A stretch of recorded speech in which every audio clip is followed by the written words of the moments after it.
August 23న Nandyal ఉప ఎన్నిక polling జరగనుంది. దీనికి సంబంధించిన షెడ్యూల్ను ఈసీ విడుదల చేసింది.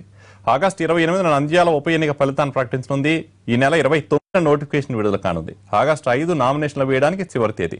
షెడ్యూల్ ప్రకటనతో నంద్యాలలో పొలిటికల్ హీట్ పెరగనుంది. నంద్యాల సీటు కైవసం చేసుకునేందుకు అధికార ప్రతిపక్షాలు ఇప్పటికే ప్రతివ్యూహాలతో సిద్ధమయ్యాయి. టీడీపీ నుంచి భూమా బ్రహ్మానందరెడ్డి, వైసీపీ నుంచి శిల్పా మోహన్ రెడ్డి నంద్యాల ఉప ఎన్నికల బరిలోకి దిగుతున్నారు. కాంగ్రెస్ పార్టీ కూడా అభ్యర్థిని నిలబెడతామని ఇంతకు ముందే ప్రకటించింది. భూమా నాగిరెడ్డి మరణంతో నంద్యాల ఉప ఎన్నిక అనివార్యమైంది. ఏకగ్రీవం చేసే విషయంలో వివాదం నడుస్తోంది. భూమా వైసీపీ నుంచి గెలవడంతో ఆ సీటు తమదేనని వైసీపీ వాదిస్తుంటే, చివరి రోజుల్లో నాగిరెడ్డి టీడీపీలో చేరడంతో ఆయన కుటుంబానికి చెందిన వ్యక్తికే సీటు ఇచ్చింది అధికార పార్టీ.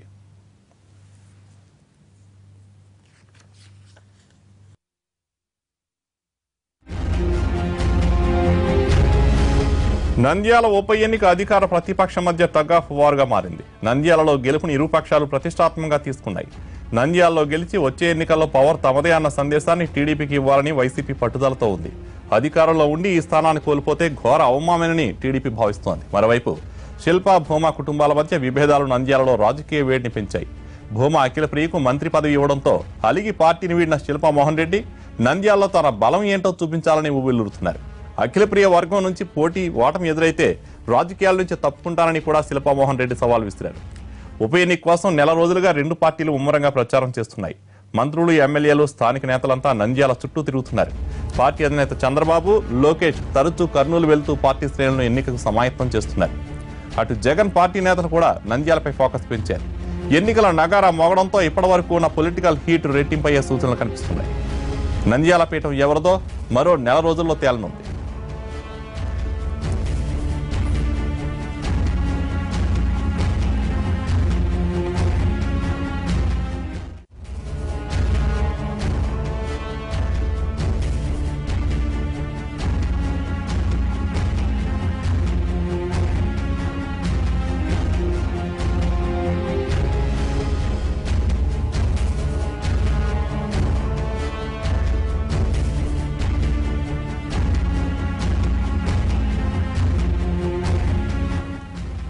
ఆగస్టు 23న నంద్యాల ఉప ఎన్నిక పోలింగ్ జరగనుంది. దీనికి సంబంధించిన షెడ్యూల్ను ఈసీ విడుదల చేసింది. ఆగస్టు 28న నంద్యాల ఉప ఎన్నిక ఫలితాన్ని ప్రకటించనుంది.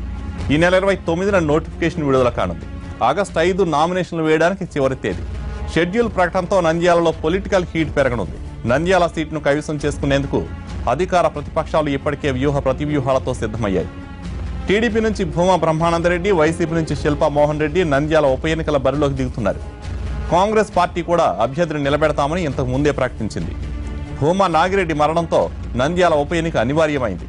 ఏకగ్రీవం చేసే విషయంలో వివాదం నడుస్తోంది. భూమా వైసీపీ నుంచి గెలవడంతో ఆ సీటు తమదేనని వైసీపీ వాదిస్తుంటే, చివరి రోజుల్లో నాగిరెడ్డి టీడీపీలో చేరడంతో ఆయన కుటుంబానికి చెందిన వ్యక్తికే సీటు ఇచ్చింది అధికార పార్టీ.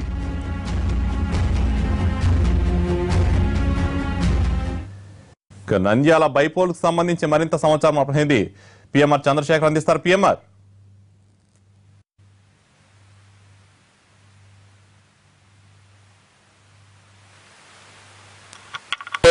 టీడీపీ తన పనిని ప్రారంభించేసిన పరిస్థితి కనిపిస్తుంది.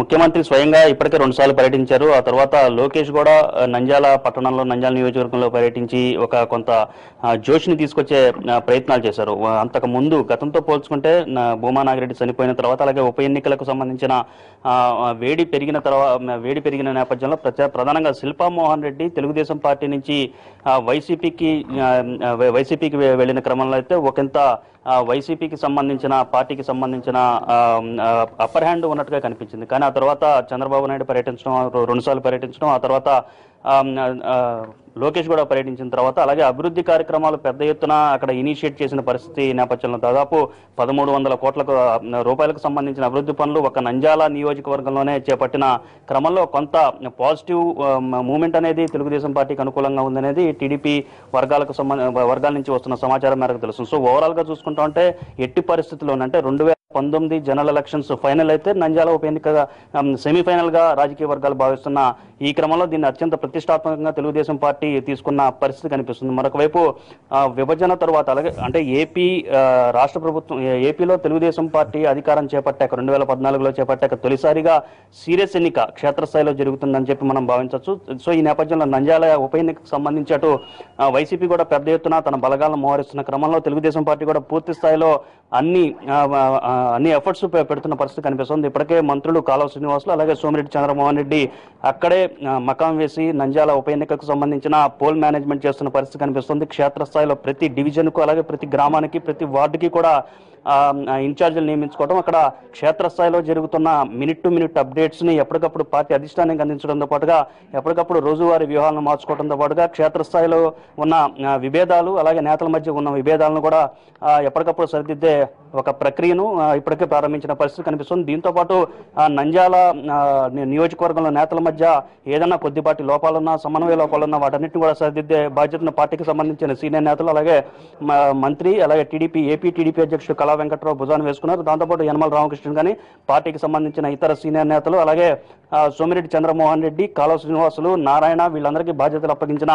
క్రమంలో పూర్తి స్థాయిలో ఎన్నికలకు సంబంధించి ఎటువంటి ఇబ్బంది తలెత్తకుండా ఎటువంటి లోపం జరగకుండా పూర్తిగా అంటే గెలవటమే కాకుండా భారీ ఎత్తున భారీ స్థాయి మెజారిటీని చేజిక్కించుకునే దిశగా ఈ ఎన్నిక ఉండాలి, ఖచ్చితంగా గెలిచి తీరాలనే దిశగా ఇప్పటికే పౌలు కదిపిన పరిస్థితి కనిపిస్తుంది. కొద్దిసేపు క్రితం మనకు అందుతున్న సమాచారం మేరకు పార్టీకి సంబంధించిన సీనియర్ నేతలతో చంద్రబాబు నాయుడు కూడా భేటీ అయ్యి షెడ్యూల్ వచ్చిన నేపథ్యంలో మరింత క్షేత్రస్థాయిలో మరింత ఏ విధంగా దూసుకు వెళ్ళాలి, ప్రచార కార్యక్రమాన్ని ఏ విధంగా చేపట్టాలి, అలాగే వైసీపీ నుంచి వస్తున్న పోటీని కానీ వైసీపీ చేస్తున్న విమర్శలు కానీ ఏ విధంగా తిప్పికొట్టాలనే దాని మీద ఒక రోడ్ మ్యాప్ని తయారు చేస్తున్నట్లుగా మనకు సమాచారం ఉంది. కళ్యాణ్.